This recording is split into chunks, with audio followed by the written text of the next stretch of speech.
इसी प्लेलिस्ट के तीसरे चैप्टर में हमने बात की थी इंग्लिश ग्रामर के पार्ट्स ऑफ स्पीच के बारे में।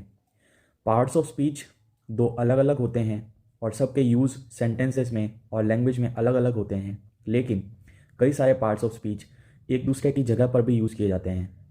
जब हम बात करते हैं किसी भी लैंग्वेज को अच्छे से सीखने की, उसकी ग्रामर को अच्छे से समझने की, तो हमें यह सारे रूल्स भी बहुत ज़रूरी होते हैं कि कहाँ पे कौन से पार्ट्स ऑफ स्पीच एक दूसरे की जगह पर यूज़ हो सकते हैं। हिंदी में अगर हम कहें कि वो पगला कहाँ चला गया, पगला जो है वो एक्चुअल में एडजेक्टिव है ना। हम किसी इंसान को पागल कह सकते हैं उसकी मानसिक स्थिति की वजह से, राइट।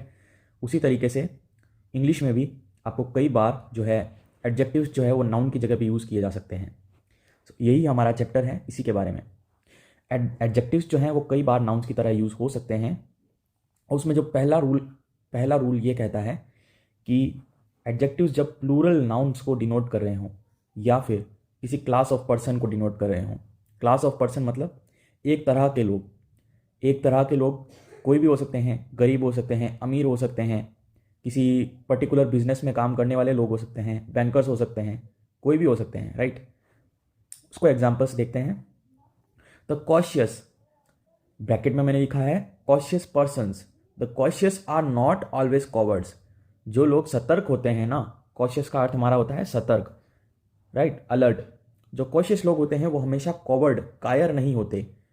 अब जैसे कि समझिए, अगर किसी जू में आप गए, राइट, आप अगर जू में गए तो आप शेर के पिंजरे के करीब नहीं जा रहे, तो आप कॉशियस हैं, ना कि आप कायर हैं। कोई आपको ये नहीं कहेगा कि अगर हिम्मत है तो उसके पिंजरे के अंदर उतर के दिखा।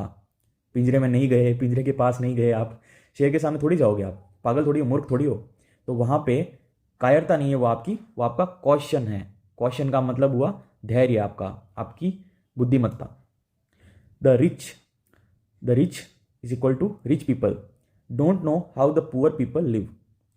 ब्रैकेट में जो मैंने लिखा है वो सेंटेंस में नहीं यूज होता, वो क्या इंप्लाई होता है यहाँ पे, उससे मतलब है उसका। जैसे कि the rich don't know how the poor live, इसका मतलब क्या हुआ कि जो अमीर लोग हैं वो ये नहीं जानते कि पुअर लोग जो हैं, गरीब लोग जो हैं, उनकी जीवन शैली कैसी है, कैसे वो अपना गुजारा करते हैं, राइट। तो एडजेक्टिव्स जो हैं उनको एज ए नाउन यूज कर लिया जाता है इस तरीके से, राइट। इनको जानना बहुत ज़रूरी है जब आप इंग्लिश को समझना चाहते हो और इंग्लिश ग्रामर को समझना चाहते हो, फॉर दिस रीज़न ओनली, क्योंकि बोलचाल की भाषा में और ग्रामर में भी कई बार आपको जो है एडजेक्टिव्स नाउन की तरह यूज़ हुए मिल जाएंगे। और वहाँ पे आपको जब आइडेंटिफाई करना होगा, पहचानना होगा कि एडजेक्टिव कौन सा है, नाउन कौन सा है, कौन सा पार्ट ऑफ स्पीच है, तो वहाँ पर गलतियाँ होने के चांसेस रहेंगे। So having said that, second जो हमारा रूल है वो ये कहता है कि किसी सिंगुलर नाउन को डिनोट कर रहा हो तब किसी एब्स्ट्रैक्ट क्वालिटी को डिनोट करता है। एब्स्ट्रैक्ट क्वालिटी का क्या मतलब हुआ, कोई भी क्वालिटी किसी इंसान के अंदर, किसी इंसान की पर्सनैलिटी, किसी इंसान के व्यक्तित्व की किसी क्वालिटी को दर्शा रहा हो, या फिर किसी भी थिंग या फिर किसी भी प्लेस के क्वालिटी को दर्शा रहा हो। इसका एग्जाम्पल देखते हैं। The future is unknown to us. जो फ्यूचर है वो हमें नहीं पता, हमसे छुपा हुआ है। तो यहाँ पे फ्यूचर है जो नाउन की तरह यूज़ किया गया है, और फ्यूचर एक्चुअली में क्या है, एक एडजेक्टिव है, क्योंकि ये टाइम का एक विशेषता है, टाइम की, राइट। एडजेक्टिव का अर्थ क्या होता है हमारा हिंदी में, विशेषण, और यहाँ पे फ्यूचर जो है वो टाइम की एक विशेषता है, फ्यूचरिटी भी बोल सकते हैं इसको, right. He is a lover of the beautiful. वह जो है वो सिर्फ सुंदरता का लवर है, सुंदरता का प्रेमी है। अब वो सुंदर लड़की कोई भी हो, जहाँ वो सुंदर लड़की देखेगा वहाँ पे उसकी लार टपकना चालू, राइट। तो इस टाइप के जो लोग होते हैं उसको कह सकते हैं बेसिकली इंग्लिश में, he is a lover of the beautiful, beauty in general. इसका अर्थ क्या होता है कि कोई भी सुंदर लड़की, सुंदरता, वो सुंदरता का प्रेमी है, यानी कि किसी पर्टिकुलर पर्सन का नहीं, ये क्वालिटी जिसमें भी होगी वो उसका प्रेमी हो जाएगा ईजिली, राइट। तो इस तरीके से जो है एडजेक्टिव्स जो है वो सिंगुलर नाउन को भी डिनोट करते हैं कई बार, राइट। फ्यूचर जो है वो भी हमारा सिंगुलर नाउन है, ब्यूटीफुल जो है वो भी हमारा सिंगुलर नाउन है। थर्ड जो हमारा रूल है वो ये कहता है कि कुछ एडजेक्टिव्स जो हैं वो हमारी इंग्लिश में, बेसिक स्पीकिंग इंग्लिश के अंदर नाउन्स ऑलरेडी बन चुके हैं और वो सिंगुलर और प्लूरल दोनों में यूज़ कर लिए जाते हैं। अब जैसे कि ऑस्ट्रेलियंस, कैनेडियंस, जो भी कंट्री के लोग होते हैं ना, उनको हम इंडियंस यूज़ कर लेते हैं ना बेसिकली। तो वहाँ पे हम बिल्कुल तनिक भी नहीं सोचते इस चीज़ के बारे में कि ये एडजेक्टिव्स हैं या नाउन्स हैं, राइट। तो इस तरीके से जो है नाउन्स जो हैं उनकी जगह पे एडजेक्टिव्स यूज़ कर लिए जाते हैं। और कुछ एडजेक्टिव्स तो अब ऐसे हो चुके हैं जो कि लैंग्वेज के अंदर नाउन्स का ही काम करने लग गए हैं, राइट। प्रॉपर नाउन्स क्या होते हैं और बाकी की चीज़ें जो नाउन से रिलेटेड वो क्या होती हैं, तो आपको उसके लिए टॉप राइट कॉर्नर में नाउन वाला चैप्टर मिल जाएगा। आपको उसको देख के नाउन का कॉन्सेप्ट क्लियर करने की ज़रूरत है, एब्स्ट्रैक्ट नाउन और वो सब कुछ, राइट। टॉप राइट कॉर्नर में मिल जाएगा आपको ये सब कुछ। पहला जो हमारा है प्रॉपर नाउन से डिनोट किया गया है। दूसरा जो है पर्सन्स, डिनोटिंग पर्सन्स, जैसे कि जूनियर्स, सीनियर्स, मॉर्टल्स। जैसे कि अगर हम कहें man are mortals, man are mortals, आदमी जो हैं वो नश्वर हैं, वो मॉर्टल्स का अर्थ हुआ जो मर सके। मैन जो है वो मर सकते हैं, राइट, इंसान जो है वो मर सकते हैं। उसी तरीके से इन्फीरियर्स, सुपीरियर्स, नॉबल्स, क्रिमिनल्स, ये सारे जो हैं एक्चुअली में ये एडजेक्टिव्स हैं, लेकिन अब जो हैं हमारी भाषा का पार्ट बन चुके हैं। एज अ नाउन भी इनको यूज़ कर लिया जाता है। कोई भी जो लैंग्वेज होती है वो टाइम के साथ में इवॉल्व होती है, टाइम के साथ में उसमें परिवर्तन, बदलाव आते हैं। तो उन सारे बदलावों को आपको जानना पड़ता है, सीखना पड़ता है। लैंग्वेजेस क्या होती हैं, फ्लेक्सिबल होती है, इसीलिए इनके रूल्स भी फ्लेक्सिबल होते हैं।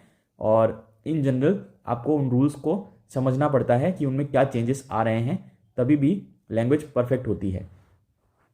डिनोटिंग थिंग्स, चीज़ों को भी डिनोट, दर्शाने के लिए, जैसे कि totals, liquids, solids, valuables, right. Valuables मैंने यहाँ पे 2 बार लिख दिया, beg a pardon for that. तो जब भी हम इस तरीके से चीज़ों को डिनोट करते हैं, ये सारे भी क्या हैं, सॉलिड्स। किसी भी वस्तु का जो, किसी भी थिंग का जो है ना स्टेट होता है ना, सॉलिड, लिक्विड, तो स्टेट को भी जो है एक्चुअल में वो एडजेक्टिव होता है, लेकिन हम उसको यूज़ कर लेते हैं जब भी सेंटेंस बनाते हैं तब, एज अ नाउन। जो नेक्स्ट हमारा रूल है वो ये कहता है कि कुछ फ्रेजेस में, जैसे कि in general, in future, in short, at present, in secret, for good, from bad to worse, ये सारे जो हैं हमने 7 एग्जाम्पल्स लिए हैं। इस तरह के कई सारे फ्रेजेस में हम एडजेक्टिव्स को नाउन की तरह यूज़ कर लेते हैं।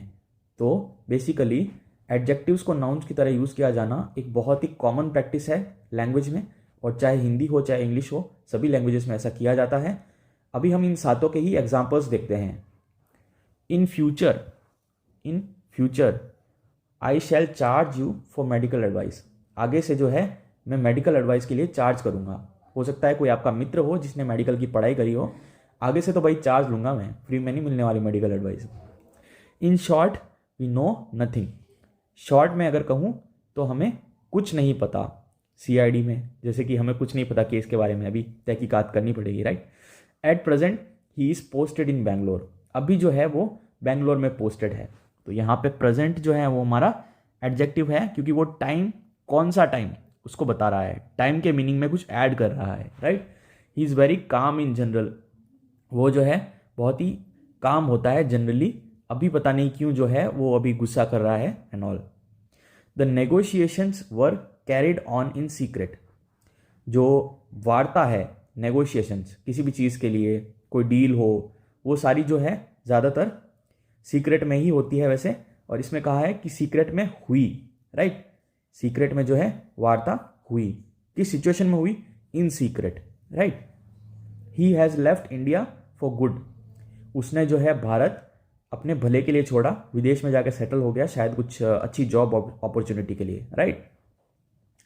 The young man is going from bad to worse, कोई आदमी है जो अभी बीमार है, लेकिन उसकी सिचुएशन जो है वो कल जैसी थी उससे भी ज़्यादा बदतर हो गई है।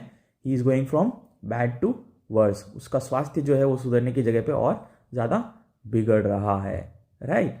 सो इस तरीके से जो है हमारे इंग्लिश ग्रामर में एडजेक्टिव्स जो है वो नाउन की तरफ जगह पे यूज़ कर लिए जाते हैं।